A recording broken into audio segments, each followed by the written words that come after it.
Bom dia, sexto ano. Bom dia, sexto ano. Bom dia, oitavo ano. Tudo bem? Hoje a gente vai começar então o terceiro semestre, o terceiro bimestre. A gente vai iniciar com o capítulo 7, que é reprodução humana, né?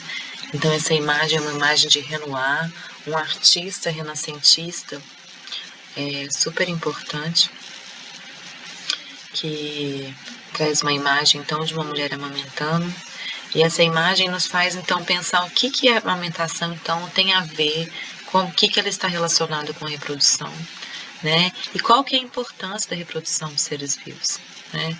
Por que reproduzir é tão importante?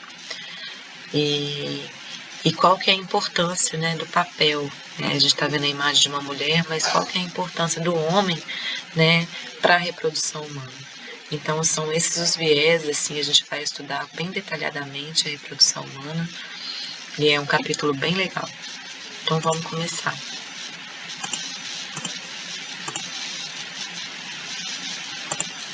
Então, gente, a reprodução humana, ela é super importante porque ela faz parte do ciclo de vida, né?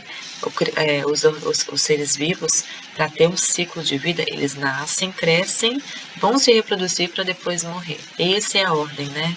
Então, assim, por ele fazer parte do nosso ciclo de vida, que ele se torna tão importante, né? As espécies, para ela se manter no ambiente, para ela perpetuar a sua espécie, ela precisa deixar o seu legado. E o seu legado são a geração de novos indivíduos que ela realiza, né, através da reprodução, né? Para os seres humanos, a reprodução então ela é sexuada, então ela envolve a participação de duas gametas, né, que no caso são determinadas através de um processo chamado meiose, onde a gente tem aqui a imagem de uma célula somática, né, de uma célula que está presente no nosso corpo, e a transformação dela em células que são células sexuais, células que então têm como por objetivo realizar a reprodução, né? Ela vai ter metade do número de cromossomos que uma célula normal tem, exatamente porque quando elas se unem, então, ela forma então um indivíduo com 46 cromossomos, né? O homem, então, produz os gametas masculinos, que são chamados de espermatozoide, enquanto que as mulheres produzem um gameta feminino, que é chamado de ovócito. Tá? Quando esses duas gametas se encontram, vão formar uma célula ovo-zigoto, formando então um organismo com 46 cromossomos, que depois começa a sofrer os seus processos de divisão mitótica até originar um novo ser humano, né? Isso acontece de modo natural dentro do corpo da mulher, onde acontece então o desenvolvimento enuncial. Então, a fecundação ela é interna, né? E o desenvolvimento todo acontece dentro do útero da mulher, que a gente vai estudar direitinho agora, tá? Primeiro, a gente precisa entender o que é a puberdade, né? O ser humano ele não nasce com a capacidade de gerar um novo indivíduo. Ele tem um processo da infância, né? Onde ele está, então, preparando o seu órgão para se tornar um órgão apto à reprodução. E é exatamente na puberdade que esse movimento, então, que essa transformação do corpo começa a acontecer. Então, a puberdade tem como objetivo final a aquisição da maturidade sexual. É caracterizada pelo amadurecimento dos caracteres sexuais primários, pelo surgimento e amadurecimento dos caracteres sexuais secundários e pelo crescimento rápido, né? Então, aqui tem uma história muito bonita, que é a história de Anne Frank. Eu sempre leio para os alunos, assim, quando a gente estava em aula presencial, porque é muito importante, assim, isso traz também um pouco do que vocês estão vivendo, né? Afinal de contas, vocês estão em total fase da puberdade. Anne registrou seus dias em diários antes de ela e sua família serem enviadas a um campo de concentração. Anne Frank é uma menina, uma adolescente que passou o processo da Segunda Guerra Mundial, né? Ela era judia, né? E foi refugiada com a família em Holanda, então ela ficou muito tempo escondida. O Diário de Anne Frank é um livro bem legal, quem não leu e tiver interesse, procura, porque é um livro que traz muito da história, principalmente de uma menina que está passando pelo processo da puberdade, até mais, né? Durante um holocausto, assim, durante um processo de perseguição, então, em relação aos judeus. Essa história é muito legal. Ontem li um artigo de Cis Hester sobre pessoas que enrubescem. Foi como se ela hoje tivesse escrito para mim.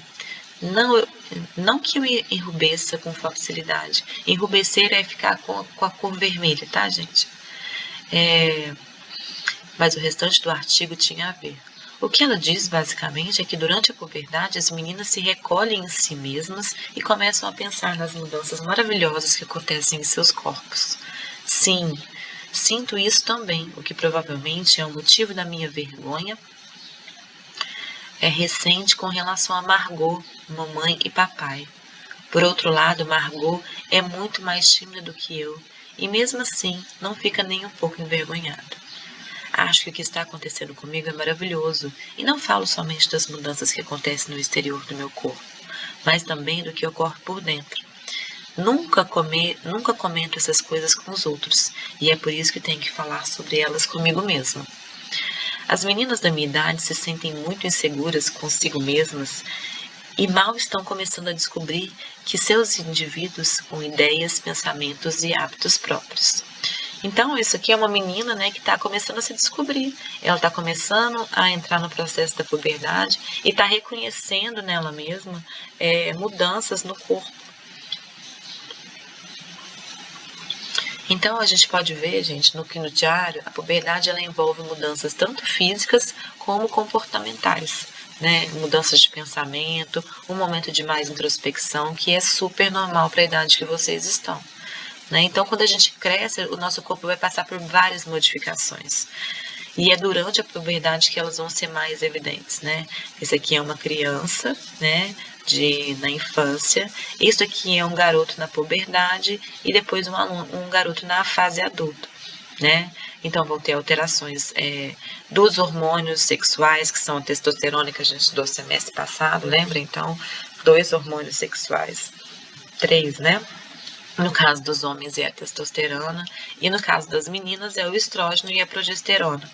Né? Então, são esses hormônios os responsáveis, então, por trazer essas mudanças no corpo do adolescente. Né? O crescimento de órgãos, né? Desenvolvimento dos pelos, da região púbica, né? Tanto das regiões genitais como das regiões externas, das axilas, da barba, aumento da laringe, o que resulta numa voz engrossada. Então, dos meninos vem todas essas transformações ao longo do tempo, né? Das meninas acontece de uma outra forma, né? As principais modificações vão ser o aumento, então, das mamas, o acúmulo de gordura nas regiões do corpo, como no quadril, o crescimento de pelos nas axilas e na região púbica, o aumento do útero, a primeira liberação do ovócito, que vai, então, calhar com a primeira reprodução, com a primeira menstruação. Né? Essa primeira menstruação é chamada de menarca, né? E a gente vai estudar ela bem direitinho. Então, a gente vai começar, a partir de agora, estudar cada um dos sistemas genitais. Lembrando que o sistema genital masculino é diferente do sistema genital feminino. Então, o sistema genital masculino, né, ele tem algumas especialidades, né, em transportar gametas e, no caso da mulher, de abrigar o ser humano que vai vir em desenvolvimento. Né? Esses órgãos formam sistemas genitais que são, então, diferentes entre o homem e a mulher. A gente vai começar a estudar o sistema genital masculino e depois a gente vai para o feminino. Tá? O masculino ele é um conjunto de órgãos que vão atuar na produção de hormônios e para a maturação desses espermatozoides. Né? Então, o transporte desses gametas para o interior do sistema genital feminino. Então, o sistema genital masculino vai, então, ter um local para a produção dos espermatozoides, amadurecimento desses espermatozoides e fazer com que eles cheguem, então, até o corpo da mulher. Né?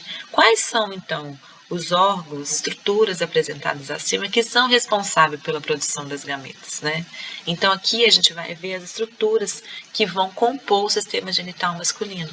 O testículo, o escroto, o epidídimo, a glândula bulboretral, a próstata, glândula seminal, ducto deferente, o pênis, né? Todos eles, então, vão formar e vão fazer com que os sistemas, esse aqui sejam os órgãos do sistema reprodutor masculino. Pela parte de fora, a gente consegue ver, então, aqui os testículos, a uretra, o pênis, o ducto deferente, glândulas seminais, próstata, todas elas, então, responsáveis para fazer com que esses espermatozoides sejam, então, capazes de chegar até o sistema reprodutor feminino. Né? Os gametas masculinos, gente, eles vão ser produzidos no testículo, exatamente aqui nessa região. Né? Cada homem apresenta mais ou menos apresenta um par dessas glândulas, o que se localiza no interior de uma bolsa chamada escroto. Né? E a produção e a sobrevivência dos espermatozoides são ideais em temperatura inferior à do corpo humano, por isso que ela fica alojada fora do corpo. Né? Eles se localizam na cavidade abdominal. E, em geral, essa produção se inicia na puberdade e ela continua na velhice. Então, o homem começa a produzir os espermatozoides na puberdade e, normalmente, ele não para. Né? Também são responsáveis pela produção do hormônio sexual, que é a testosterona. Então, é o testículo também que vai fazer a produção da testosterona para que haja um amadurecimento desses órgãos, para que ele chegue à puberdade e comece, então, a produção, né, efetiva desses espermatozoides. E o espermatozoide é esse organismo aqui, né, a representação dele. São células especializadas que apresentam, então, metade da quantidade de cromossomos das células masculinas, quer dizer, 23 cromossomos. E ela apresenta 3 partes principais. A cabeça, onde vão ter, então, os 23 cromossomos e enzimas que vão ajudar, então, o espermatozoide penetrar dentro do ovócito. A parte intermediária, que é onde vão ter grande quantidade de mitocôndrias aqui, então é onde ela consegue, é como se fosse a grande bomba de energia aqui, como se ele tivesse, né? Que é onde vão estar, então, as mitocôndrias para a produção de energia, para conseguir fazer o metabolismo e o deslocamento desse espermatozoide, né? Afinal de contas, ele tem que bater esse flagelo de uma forma muito rápida. E a cauda, né? Que vão, então, fazer esses movimentos ondulatórios para que o espermatozoide chegue, então, até o sistema genital feminino. Né? Eles são produzidos, são capazes de uma maneira muito eficiente, eles se locomovem de uma forma muito rápida, né? E precisam passar por um processo de maturação. Então, eles são produzidos no testículo e eles vão sofrer esse processo de maturação dos epidídimos. Né? E só depois dessa maturação, eles vão ter, então, maior mobilidade para facilitar e para ter o deslocamento até o ovócito. Essa, então, é a estrutura de um espermatozoide. Cabeça, peça intermediária e a cauda. Né? E eles, gente, eles são muito... Eles vão ter, então, aqui, ó. Então, a gente entende. Eles são produzidos aqui. Eles vão sofrer um processo de amadurecimento nessa região aqui, que é chamado epidídimo, né? E quando... eles forem sendo liberados, eles vão ser liberados por esse canal ducto deferente, eles vão fazer todo esse caminho até chegar, né, o espermatozoide para por glândulas diferentes, e aí eles vão sendo também umidificados, né, eles vão recebendo algumas estruturas, né. Então, assim, após eles serem produzidos, os espermatozoides seguem para os epidídimos, onde eles vão sofrer a maturação. Em seguida, eles vão passar, então, pelo ducto deferente, um canal, né, em que essas células um canal que pode armazenar essas células e as conduzir ao ducto ejaculatório. Desse ducto, os espermatozoides seguem para a uretra, que conduz essas células para o exterior do sistema genital masculino. E ao longo desse caminho, os espermatozoides passam por diferentes glândulas, como as seminais, a próstata e as glândulas bulbouretrais. Essas glândulas vão fazer, então, elas vão agregar junto aos espermatozoides substâncias, então, que vão formar o sêmen, né? Além de conduzir os espermatozoides, a uretra masculina faz parte de qual sistema do corpo humano? né? Então, a gente viu lá atrás, quando a gente estudou o sistema excretor, que além da uretra ser parte do sistema reprodutor, ela também é parte do sistema excretor, né? Então, assim, à medida que os espermatozoides se deslocam no interior do sistema genital masculino, eles recebem secreções produzidas, né? Como que eu falei, né? Das glândulas seminais, a próstata e as glândulas uretrais. Então, essa secreção elas vão facilitar o deslocamento dos gametas, como se ela formasse um fluido ali, né? Que vai, então, contribuir para a maturação final dessas células e para a nutrição delas, para que elas consigam, então, fazer esse caminho ao longo do sistema reprodutor feminino, né? Também são importantes para a mobilidade e para a sobrevivência desses espermatozoides. Então, tanto o sistema genital masculino quanto o sistema genital feminino, né? Essas secreções que são produzidas no canal, tanto feminino quanto masculino, né? E o conjunto formado por esses espermatozoides e a secreção é denominado sêmen, né? E o pênis vai ser, então, o órgão responsável por introduzir o sêmen no interior do sistema genital feminino. Então, para que isso aconteça, o órgão é introduzido no corpo feminino. E a penetração ela é facilitada pela capacidade que o pênis tem de ficar ereto, ou seja, tornar-se rígido, a qual está relacionado à estrutura desse órgão. Então, vamos entender um pouco como que é a estrutura do pênis e como que ele consegue, então, ter uma estrutura que consegue se tornar ereto. Ele vai ter um corpo esponjoso, né, que é essa estrutura aqui, uma região mais interna que envolve e protege a uretra. E ele vai ter um corpo cavernoso, né, que é uma seção rica em vasos sanguíneos, né. Então, para o pênis se tornar eretro, quando parte do sangue penetra nos vasos sanguíneos, é transferido para o corpo cavernoso e uma pequena quantidade vai para o corpo esponjoso. Então, ao receber esse sangue, esses tecidos ficam mais rígidos, fazendo com que o pênis, então, fique completamente ereto. Então, assim, essa região cavernosa aqui, né, do corpo cavernoso, que é muito rica em vaso sanguíneo, ela recebe uma grande quantidade de sangue, né, e ela vai conseguir, então, se tornar completamente ereto, né. E ao se tornar rígido, o pênis fica mais facilmente introduzido no sistema genital feminino. E aí a gente vai passar um pouquinho para o sistema genital feminino, né? Vamos falar um pouquinho sobre ele, né? Então, nas mulheres, a gente tem, né, os hormônios que são produzidos. Os hormônios são os hormônios progesterona e estrógeno, né? A gente consegue visualizar aqui, né, os ovários, o útero que fica internamente, as tubas uterinas e a vagina, né? Então, quais são os órgãos responsáveis pela produção das gametas? Então, aqui a gente tem os ovários, né? E qual desses órgãos abriga um novo ser humano para o desenvolvimento? Aí a gente pensa na questão do útero, né?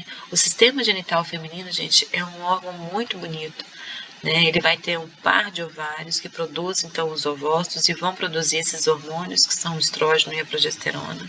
A gente vai ter a tuba, que é onde esse ovócito é transportado até o útero, né? Que é o lugar, normalmente, onde acontece a reprodução, mas existem casos, por exemplo, onde o encontro dos gametas pode se dar na tuba, não é o normal.